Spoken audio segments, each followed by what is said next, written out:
Eh bien, bonjour à toutes et à tous. Aujourd'hui, une nouvelle vidéo dans laquelle nous allons parler de cette machine juste ici. C'est une machine assez particulière, donc, dans le sens où elle vient de la déchetterie et que je lui sauve la vie. Concrètement, c'est ça. Mais ce qui est particulier aussi, c'est que elle a l'air d'être complète. Donc, je vais peut-être vous faire une petite vidéo au redémarrage à ce sujet. Nous allons voir ce qu'elle donne. Tout est branché. Je vais simplement appuyer sur le bouton Power qui se situe juste ici, tradition sur les matériels HP, avec une petite lumière, on va dire blanche, bleue, ça dépend comment ça rend à la caméra, je ne sais pas trop. Et là, on a un petit logo HP, donc avec marqué Intel en dessous. Nous avons des étiquettes Intel Vive et Windows Vista sur la machine, donc je m'attends à voir un petit Vista. Je m'attends à voir ici quelque chose d'un peu... Donc on voit ici là-haut les lecteurs qui galèrent, sachant qu'il y en a deux. Et que, est-ce que c'est réellement... Donc là, Execute Intel Boot Agent. Donc sur quoi allons-nous booter? Ah, Windows normalement. Ça pue le Vista ou le Windows 7. Mais je crois plutôt le Vista parce que ça me fait plutôt penser à Vista. Ah, oui, très bien. À moins que... Alors, Windows 7 peut afficher ce logo de boot, Windows 10 aussi. Or, il faut vraiment avoir une carte graphique vachement particulière qui fait que du coup, ça ne supporte pas certaines animations, certains trucs, et que notamment les GMA 950 affichent ce genre de logo de boot sur Windows 7. Alors, pas que Starter, mais aussi en premium avec toutes les autres versions.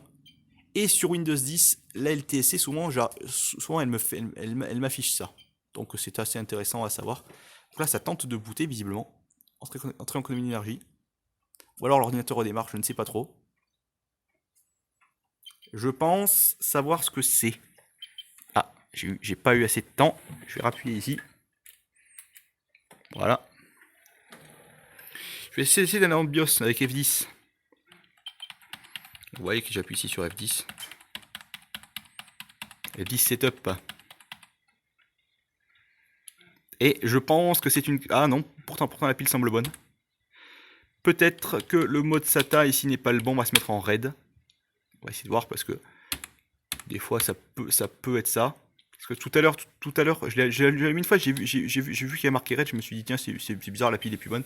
Mais là je viens de me rendre compte que la pile était bonne, donc peut-être que le mode RAID était ce qui était utilisé avant que la machine soit jetée. Et là ça a l'air visiblement d'afficher le Intel Matrix machin, Intel Matrix Controller, RAID, je sais plus trop quoi là. Intel Boot Agent. Nous allons désactiver ceci. Voilà, en appuyant sur échappe bien sûr, juste ici. Clavier Apple complètement défoncé, bon ça vous savez un petit peu à quoi vous en importe. Boot MGR is missing, Control Alt Del to restart. Donc c'est peut-être le mode IDE cette fois-ci qu'on va avoir besoin. Peut-être celui-ci qui va m'être intéressant. Je pense que oui en tout cas, c'est très très fort probable. Donc nous allons du coup aller retourner dans le BIOS. Ah, je pense que j'ai encore pas été assez rapide. Ah, j'ai pas été assez rapide. Alors comme ça, vous savez vraiment comment se passent les choses ici. Je vous montre un petit peu les aléas du direct en quelque sorte. Et je vous reprends une fois que ça boot. Donc je vous reprends parce que ça a l'air de booter un petit peu mieux visiblement. Je viens de me taper le logo de boot et là normalement doit avoir logiquement si tout se passe bien le logo de boot de Vista. Ce qui est vraiment particulier donc et qui fait que ça pourrait être assez sympa à voir. Je viens toujours à m'excuser pour l'onduleur derrière qui bip comme un salaud, mais bon. On a même le son parce que j'avais branché le son. Bienvenue, Vista intégral. Donc l'install n'est clairement pas d'origine, ça vous pouvez vous en assurer. Parce que nous avons une licence Home Premium ici sur le côté que je vous montre ici, j'en ai vraiment rien à battre. Alors, comme ça vous la voyez bien, si ça peut vous intéresser, j'en sais rien du tout. J'ai déjà vu des PC avec marqué Vista Ultimate sur le côté, mais c'est pas particulièrement commun honnêtement. C'est pas ce que je vois tous les jours. Mais dans tous les cas, bon là, visiblement, nous avons encore une machine qui semble être assez intéressante. Alors, qu'avons-nous sur la machine? Alors, je vais vous montrer un peu ça d'un peu plus près. Centre conseil de mise à niveau Windows 7, visiblement Adobe Reader X, DVD, Fab Platinum, Mozilla Thunderbird, Avast Antivirus, Google Chrome, GIMP 2, Adware, Emule, GS 3D, Imagine, je sais pas quoi, Emule Incoming, donc pour les Internet Optimizer, Netgear A6100 Genie. Donc ça c'est la petite clé Wi-Fi qu'il y a ici, là, qu'il y a juste là. Donc je vais vous la montrer d'un peu plus près, avec la lumière de l'écran bien évidemment, vous verrez très certainement mieux. Petite clé Netgear, ici tout ce qu'il y a de plus con, voilà. Le mode macro est vraiment sympa sur ce téléphone, par rapport au caméscope que j'utilisais avant. Je remarque ça quand même, c'est plutôt cool. Et donc voilà, donc là du coup, la souris devrait pas tarder à être bonne, je pense. On n'a pas de clavier non plus. Ah bon, on a les gadgets et tout qui s'affiche, ça va prendre un temps fou. De ce que je vois, bien évidemment. Donc là, du coup, vu qu'on est en mode IDE, concrètement, le disque dur gratte beaucoup et on n'a pas le NCQ, on n'a pas la AM, on n'a pas la PM, on n'a pas toutes ces conneries-là. Paramétrage d'un nouveau compte. Donc Thunderbird n'a jamais été installé sur cette machine. Enfin, a été installé, mais n'a jamais été utilisé de manière... Bon, en bas, c'était périmé, ça c'est pas étonnant. Ça ne m'étonne pas du tout. J'aimerais bien, par contre, avoir accès à la souris. Ou alors c'est vraiment que j'utilise pas du tout une bonne surface. Non, c'est pas ça. Ça n'est visiblement pas ça. J'aimerais bien, si possible, pouvoir profiter de la souris. Ça serait plutôt cool. Bon, je vous reprends une fois que la souris est bonne. Ah, donc ça y est, j'ai accès à la souris. Donc moi, du coup, je me mets debout maintenant, comme ça, je peux vous montrer de manière un peu plus claire. Oui, nous allons quitter ceci. Thunderbird version 2. Très bien. Très récent tout ça. Windows doit installer le pilote logiciel de votre périphérique inconnu. Puis afficher ce message pour se vérifier qu'on s'en fout. On démarre ultérieurement. Je pense qu'il doit y avoir 1 milliard d'applications installées sur cette machine. Blabla, Windows Movie Maker 2.6, donc la version d'XP, visiblement, il y a eu pas mal de bricoles sur cette machine. Conseil mise à niveau vers Windows 7. Donc là, on a Spyware Blaster juste ici, Google Chrome. Là, donc nous avons le truc Avast Secure Line tout en bas. Arbre de sécurité Windows, c'est quoi ça? Adware 2007. Actuellement connecté à aucun réseau. Bon, on va aller voir un petit peu les propriétés système. Qu'est-ce qui s'affiche? Et c'est un Vista RTM. Un Vista RTM. Voilà. De chez Dell. D'accord, très bien. LHM, LH Maison, je suppose. Ou LHM ISO, je sais pas. Voilà, Windows est activé, bien évidemment. Un Vista RTM. Voilà, donc je suis assez surpris de tomber sur ce genre de choses. Ordinateur. Oh, les deux autres disques sont vite bootex.log, très bien. Methodnode.tmp, nouveau dossier, il n'y a rien. IDE. Programme, bon, il n'y a pas grand chose à installer de plus. Office, Microsoft Office, peut-être Office 12. Alors oui, il y a un Office 2007, visiblement, qui est installé sur cette machine. Ce qu'il y a de plus con, voilà. Alors, est-ce qu'il est activé? J'en ai aucune idée, mais il faut croire que oui. Oui, on va dire que oui. Qu'est-ce qu'on a d'autre après? Bon, Java, une vieille version de Java, oui, Java 6, Java 7. Mais c'est Messenger plus .NET Microsoft Games, donc on a les jeux de Microsoft. Windows 7 Upgrade Advisor, les trucs qu'on a vu tout à l'heure. MP3 Tag, Mozilla Firefox. Ah, j'ai pas cliqué sur le bon. Mozilla Firefox ici. On a une vieille version de Firefox, quoique 2015, peut-être une 40 et quelques, peut-être, je sais pas trop. Oh, peut-être pas 40 quand même, non? Barre de menu, outils à propos, c'est le plus rapide. 38. C'était une USR d'ailleurs, la 38, c'était assez marrant. Bon, il n'y avait pas l'air d'y avoir grand chose dessus. Imul, bon, ça je pense qu'il doit y avoir 3 millions de trucs dans Incoming notamment. Ici peut-être. Non, il n'y a rien ici. C'est bizarre. Emule.exe, ça va être une vieille version, je pense. 2007. Alors, nous avons le son de Emule. Emule 48. On a un son du Seigneur. Annulé. Oui, donc il y avait pas mal de... Comment ça s'appelle? Pas mal de serveurs en plus, visiblement. Qui ont été rajoutés. Hotsex, notamment. Ici. Funk for free. Voilà, bon, il y avait pas mal de trucs. Retournons dans le programme ici. Qu'est-ce qu'on avait?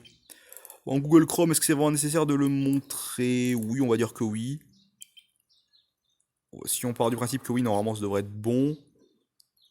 Il y a de l'historique. Après, peut-être que tout a été effacé aussi, on n'en sait trop rien. Ça me paraît très étonnant, mais non. Il y a bien des trucs qui datent de 2015 à peu près. Vista RTM en 2015, donc. Je connais des gens qui utilisent en 2021, mais en 2015, voilà, c'est encore plus... c'est encore plus marrant. Donc, qu'est-ce qui est inclus dans Windows Vista Service Pack 1? Oh, ça avait l'air d'être quelqu'un qui s'y connaissait un petit peu quand même. De ce qu'on voit ici dans l'historique. Il n'y a rien de vraiment... OneSafe PC Cleaner, Between Lines, promojeu à télécharger.com, en Firefox 38 visiblement. Oh, il y avait un peu de tout quoi. Bon, très bien. BitLocker, qui a jamais dû être utilisé, non? Bah, je refuse, très bien. Borland BDS 4.0. Pas confondre avec BDSM, Car Stream, CS3D Imaging Software. Ça va être le truc qui doit être sur le bureau là, ici là. CS3D Imaging Software. J'ouvre un nouveau fichier pour commencer, bah, je pense qu'il doit pas y en avoir. Donc c'est voilà, donc c'est tout aussi con que ça. DVDFab Platinum, c'est pour faire notamment du RIP de CD DVD et certainement Blu-ray aussi. Mais c'est un excellent lecteur également. Et je crois qu'il permet aussi d'éditer des menus et ce genre de truc, ça peut être pas mal. Khaled Connect Pack, Seigneur Dieu. Lavasoft, donc pour Adware bien sûr. Microsoft.net, Primary Interop Assemblies. Très bien, je note. Je vous agrandir un petit peu, ce sera peut-être mieux pour vous. Visual Studio. Il y a des trucs qui ont dû être faits quelque part. Visual Studio. Est-ce qu'il est quelque part? Non. Paragon Partition Manager aussi très bien. 8.5 Pro. Bon, on voit que la personne clairement bricolé TCP Optimizer, Spyware Blaster, WinRAR. Les versions de WinRAR, je pense. Craqué très certainement. Oui. Corporate Edition Multiple PC Usage License de 2007. Bon. Bah, on a fait un test assez éclair donc, de cette machine. Donc je vous montre que les documents, il n'y a rien non plus. Recherche. Courrier récent. Donc c'est tout ce qui a été cherché récemment sur la machine. Voilà. Comme ça, vous le savez. Je pense qu'on a fait le tour. Un test assez expéditif de cette machine, mais je pense qu'elle va subir une petite comment ça s'appelle, restauration en quelque sorte. Je vais lui refaire une petite beauté et puis ça va repartir sur une LTSC tout ça. Et là je pense que cette fois-ci c'est pas une blague comme la dernière fois. Et sur ce je vous dis salut à tous et à la prochaine. Et à très vite pour la suite de la vidéo que vous allez avoir dans quelques instants. Au revoir messieurs dames. Voilà, et donc nous nous retrouvons après quelques heures plus tard, donc bon, j'ai fait autre chose entre temps, et je me suis retenu donc sur cette machine, donc comme vous avez vu tout à l'heure, donc nous avons effectivement deux disques durs, dont un ici, Maxtor, en parallèle à de 300 Go, et en dessous vous avez un 360 Go, donc très certainement du Seagate ou du Western, mais je pense que généralement ce genre de capacité un peu bizarre, généralement c'est Seagate qui fait ce genre de truc. Sinon, ce que j'ai fait, c'est que bon, je ne l'ai pas encore nettoyé, mais je l'ai ouvert. J'ai rajouté donc du coup 1 Go de RAM pour avoir 4 Go. Du coup, je m'en suis occupé, c'est beaucoup plus simple comme ça. J'ai changé la pâte thermique du processeur et j'ai mis un processeur plus gros. Nous allons voir maintenant si la machine démarre. Nous entendons bien les deux disques tourner, nous allons nous rapprocher ici. Est-ce que ça démarre? Visiblement oui, mais on va quand même aller dans le setup. Pour aller du coup, donc là on voit bien du coup les 4 Go de RAM en PC2 4200. Donc c'est de la 533 MHz, donc du coup je suppose. Alors on n'est pas tout à fait à l'heure, il est 14h36. Voilà. Mais on est bien le vendredi 16 juillet 2021. Et bon, les deux disques sont reconnus. Donc bon, du coup j'ai viré également l'un des lecteurs devant ici. Donc du coup on se retrouve bien avec l'intégralité de ce dont on a besoin. Le BIOS donc du coup date du 27 juillet 2007 visiblement. Ce que je crois comprendre. Et je voulais donc remettre ici le contrôleur mode SATA en HCI pour pouvoir installer par la suite Windows 10. Donc je vais vous montrer ici sur le PC portable. Ici nous avons donc WOUSB qui est en train ici de copier. C'est marqué ici, si vous voyez bien ici ce qui est marqué Copy File from Source Media. Donc là vous voyez ici il y a une clé USB qui est en train de se créer de Windows 10 entreprise LTSC 2019. Donc là c'est marqué 3 en 1 parce qu'il y a 3 versions en fait. Je vais vous montrer ça par la suite. C'est une version en fait de Windows 10 LTC qui est modifiée par une personne que j'ai découvert sur Team A à Z et qui fait donc comment ça s'appelle des ISO un peu modifiés mais qui en fait notamment intègre des trucs assez intéressants comme Edge, Chromium par défaut. ce qui est assez pertinent pour moi. Microsoft Windows 10 Entreprise LTSC, donc du coup pour vous expliquer un petit peu à quoi cela correspond, c'est tout simplement une version de Windows qui est totalement allégée de saloperie, mais qui reste totalement officielle. J'ai déjà fait une vidéo à ce sujet, n'hésitez pas à aller la voir si vous voulez voir ça de plus en détail. Mais là, aujourd'hui, je vais vous montrer comment est-ce que je configure une machine, donc du coup pour un particulier, ou même pour un pro s'il est intéressé, au prix auquel je les vends, de voir un petit peu, je vais vous montrer donc concrètement comment est-ce que je les configure avant la vente. Voilà, comme ça vous le savez, je fais quelques petits trucs de sorte à ce que on soit bien au carré et est-ce qu'il n'y ait vraiment aucune emmerde à ce niveau-là, que vraiment tout soit propre, que la machine je la branche chez les clients, que ça soit prêt à l'emploi, puis qu'il n'y ait aucune emmerde à ce niveau-là. Donc du coup je vous reprends une fois que ça a terminé. Voilà, donc je vais expliquer un petit peu comment ça fonctionne vite fait. Donc là, on arrive au moment où il s'agit de faire l'installation. Et nous avons donc, qui est indiqué ici, LTSC 2019, LTSC 2019 optimisé avec Windows Defender, et LTSC optimisé V2 sans Windows Defender. Alors moi je choisis toujours celle-là, parce que c'est concrètement, ça m'évite de devoir installer un antivirus par-dessus, parce que je laisse quand même le Windows Defender par défaut qui fait largement le taf sur Windows 10 depuis quasiment sa sortie. Mais depuis la 18.09, ça a été vraiment renforcé et il y a eu le Advanced Threat Protection qui a été rajouté, donc qui renforce encore un petit peu la machine infernale. Mais concrètement, c'est ça quoi. Concrètement, il y a zéro merde à ce niveau-là. Donc du coup, je sélectionne le disque. Donc là ici, je vais installer Windows sur le disque SATA quand même. Ça permettra quand même d'optimiser un petit peu la machine et d'augmenter un peu la rapidité globale. Donc là du coup je crée une petite partition ici aussi. Je vous prie de m'excuser mais il y a la tondeuse derrière qui tourne. Le voisin s'est amusé donc du coup à tondre. Alors qu'il fait quand même 30 degrés dehors. Particulièrement super. Donc là du coup ça installe et je vous reprendrai du coup une fois que ce sera terminé, je vous montrerai un petit peu comment est-ce que je fais mes installations pour la suite. Comment est-ce que je configure tout le reste. Je vous reprends d'ici petite demi-heure. Bon, donc là du coup ça reboot. Donc El Famoso sourit sur le côté du PC comme ça, c'est pratique pour pouvoir l'utiliser, bien évidemment. Donc là du coup on sélectionne du français. Français ici aussi, ignorer. Vous doutez bien après tout ce que je vais faire, mais bon. Donc moi, il va me demander normalement de me connecter à Internet. Je vais lui dire ignorer pour le moment. Il va me dire en êtes-vous sûr? Je vais lui dire oui. Après, sinon, ce qui concerne les. Donc là, on va taper propriétaire. Mot de passe, pas de mot de passe. Je vous remets ici. Donc là, on met non. Voilà, ça met un petit peu de temps. Là, on met non. Là, on met non. Alors, concrètement, on met le maximum de trucs vers le bas. Parce que ça permet un petit peu d'économiser de la ressource, honnêtement.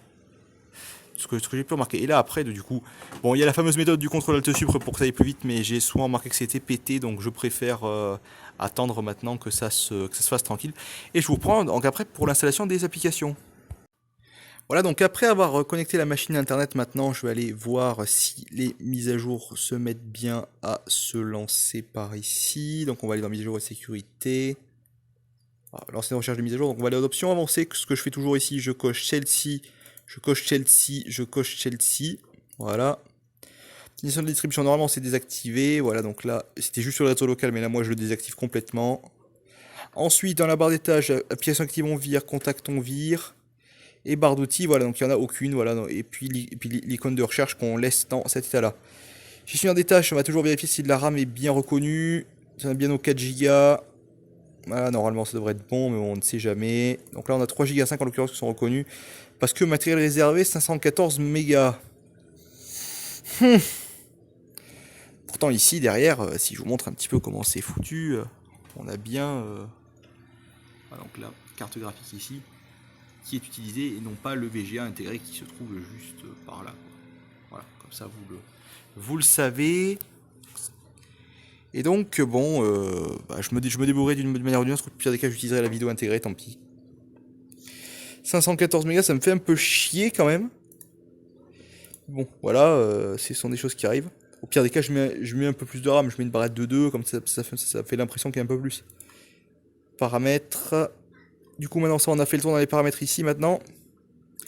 On va aller dans le panneau de configuration. Donc, je vais taper ici P-A-N-N-E-A-U.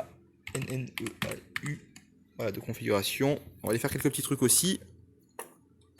Ah, il faut que je le retape visiblement.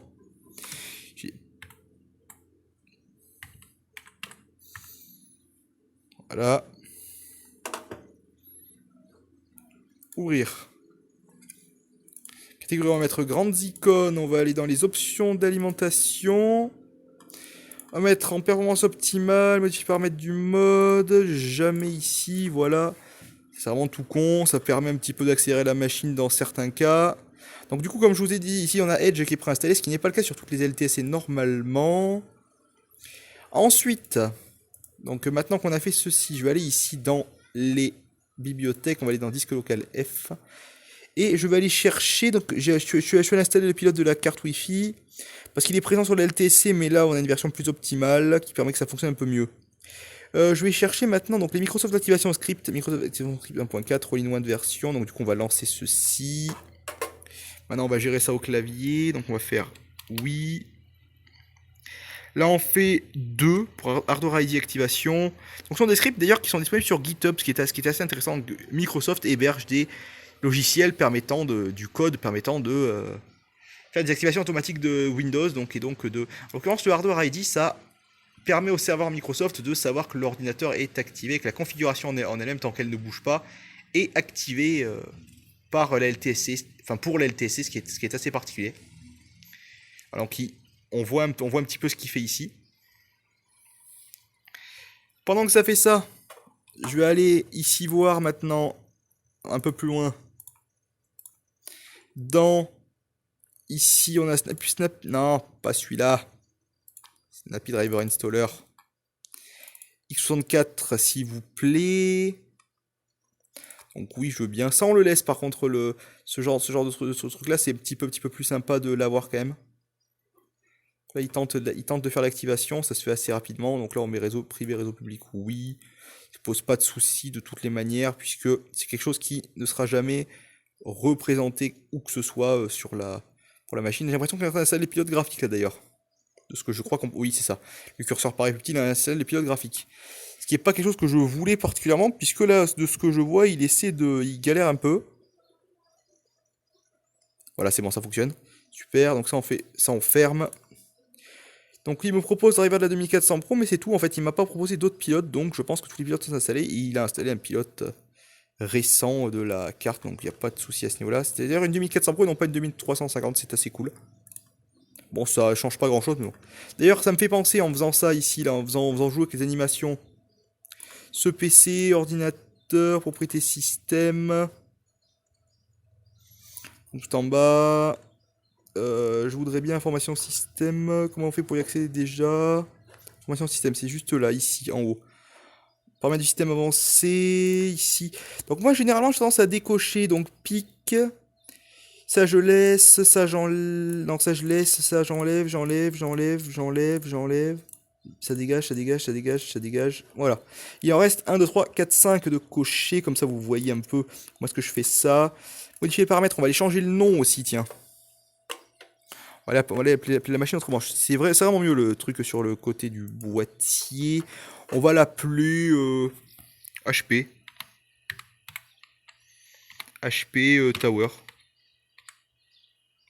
On va l'appeler HP Tower. Ok. Voilà, donc il va nous dire qu'il faut redémarrer, blablabla. On va faire OK. Nous allons fermer. Redémarrer ultérieurement. Voilà, très bien.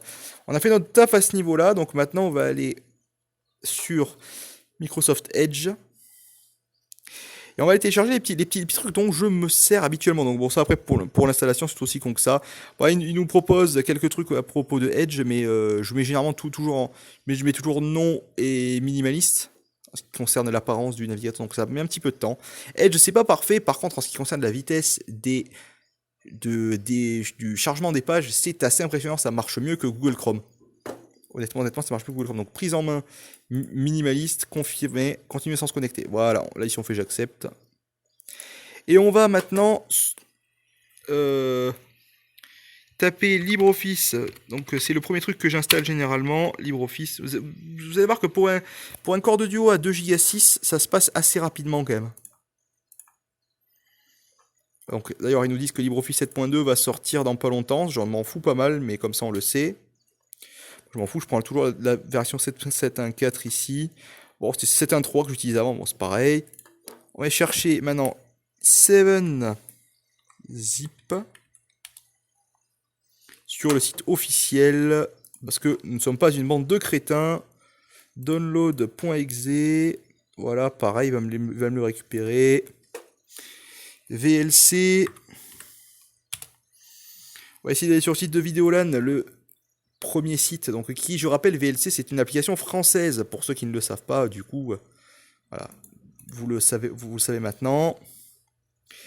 Donc ça démarre ici, cette zip ici est installé, enfin est téléchargé plutôt, je vais l'installer. Je vais vous montrer la petite manip que je fais pour qu'il soit utilisable pour les gens, parce que les gens me diront sinon je préfère WinRAR, mais là 7zip du coup, alors voilà 7zip File Manager, outils, options, plus ici je coche le petit plus ici dans les options, et du coup ça associe tous les formats de fichiers supportés pour 7zip, ce qui est assez excellent.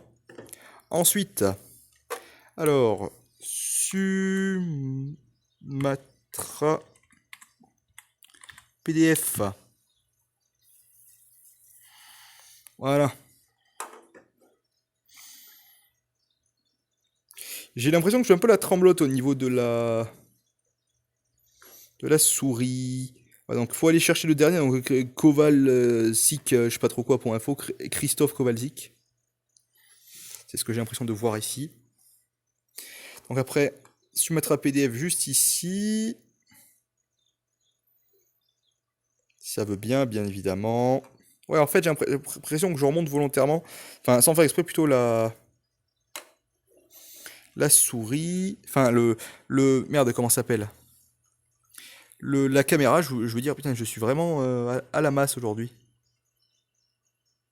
Comment se porte le téléchargement des mises à jour? Ah, 14 mises à jour sont en cours. Très bien. Il suffit de relancer, des fois, ça... J'ai tendance un petit peu à accélérer ceci. VLC, du coup, c'est téléchargé, on va le lancer. On va mettre oui. Français, suivant. Suivant, voilà. Pas grand chose à faire, donc là, je rappuie sur Sumatra PDF au cas où ça se serait pas fait. Download, donc il y a la version 3.3 qui est sortie récemment, 3.3.1 même. Encore plus seigneur. On prend l'installeur. Si ça veut bien, voilà, il se télécharge ici en bas. Tout aussi simple que ça. Eurovis m'a sacré temps à se télécharger. Ces cartes, enfin ces clés USB Wi-Fi sont vraiment pas terribles comme vous allez le voir ici. Télécharge à peu près à 5 mégas, sachant que j'ai quand même là où je suis 70 mégas, normalement 70-80, même en Wi-Fi. Mais en étant vraiment très très proche de la box. La box est vraiment pas terrible, ces clés Wi-Fi non plus, donc ça n'y contribue pas trop.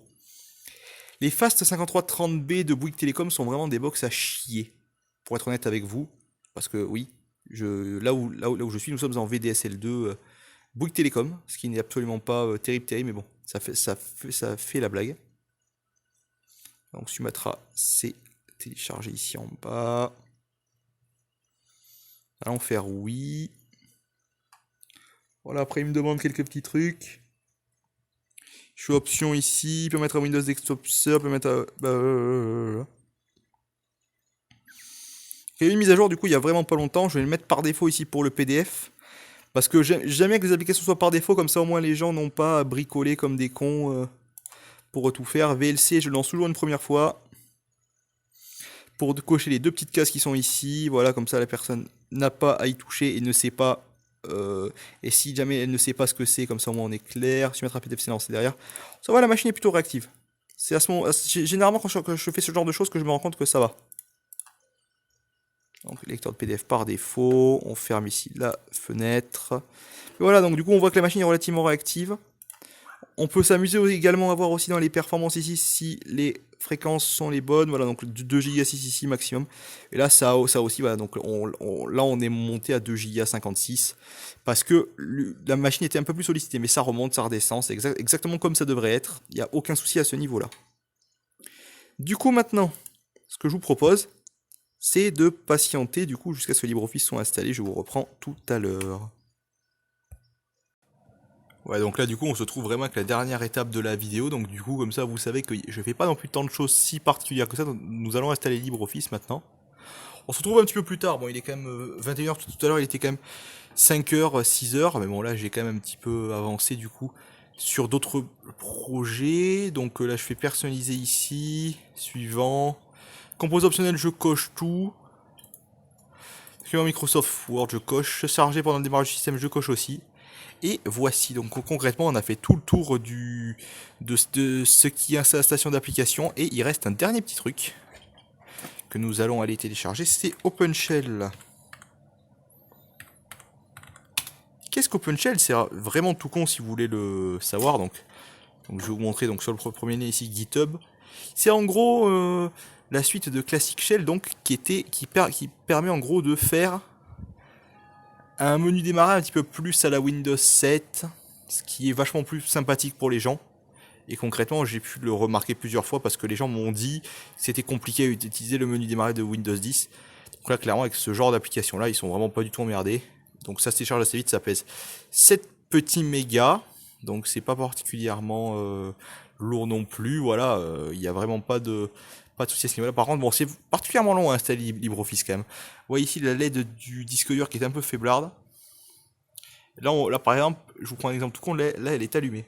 Mais c'est vraiment voilà, assez léger. Là, le temps qu'OpenShell se télécharge, ça y est, il est téléchargé. C'est vraiment particulièrement chiant. C'est un petit peu plus long, mais bon. Voilà, après, on fait ce qu'on peut. Donc, ouvrir un fichier, s'il vous plaît. Bon, on remarque que la machine, quand on lui fait faire plusieurs choses, n'est pas particulièrement non plus ce qui se fait de plus performant, mais bon, ça fait quand même la blague. Pour un usage, on va dire, basique, comme je ferai faire à la plupart des gens, c'est vraiment tout ce qu'il y a de plus simple. Ah, ça y est. OpenShell, donc ça ressemble à Classic Shell, c'est le même logo, mais c'est juste que c'est pas du tout pareil. Je décoche Classic IE pour ne pas avoir les logos bizarres dans Internet Explorer, et je décoche Classic Explorer pour ne pas avoir une barre bizarre en haut. Next, next. Ah, another installation is in process. Bon, du coup, vous vous doutez bien qu'après je fais retry. Autre chose que je peux faire généralement ici, c'est rajouter Microsoft Edge sur le bureau. Je vous le mets ici. Et après, c'est vraiment tout ce que je fais sur les machines. Je ne vais vraiment pas plus loin. Donc du coup, vous avez un petit peu le processus de... Alors la dernière chose que je fais généralement, c'est j'éteins la machine, je la nettoie, et je la range dans un coin, et puis après je fais les annonces nécessaires pour les vendre. Mais concrètement, c'est tout ce que je fais après à propos de ces machines. Donc du coup, maintenant je fais retry. Ça devrait s'installer sans aucun problème. Je tiens quand même à m'excuser pour la qualité de la vidéo qui n'est pas terrible. J'aimerais bien un jour investir dans un trépied, mais je ne l'ai jamais réellement fait, donc pour l'instant ça sera comme ça malheureusement. Donc voici à quoi ressemble OpenShell. J'aimerais bien un jour investir dans un trépied ou dans une caméra un peu plus qualitative, mais je pense que pour l'instant, au vu du peu d'intérêt pour l'instant que je porte à tout ça, je pense que pour l'instant ça fera la blague. Disons que j'essaie à terme de faire des trucs de plus en plus pro, de plus en plus sympa, d'arrêter, on va dire, tout ce qui a fait que la chaîne était réellement une chaîne à drama, mais bon là à force on est en train de se seigneurifier. Sur ce, je vous dis salut à tous et à la prochaine. N'hésitez pas à me dire ce que vous avez pensé de tout ce que j'ai fait pendant cette vidéo en commentaire comme d'habitude, et c'est la dernière vidéo avant la série que je vous propose juste après. A ciao, bonsoir.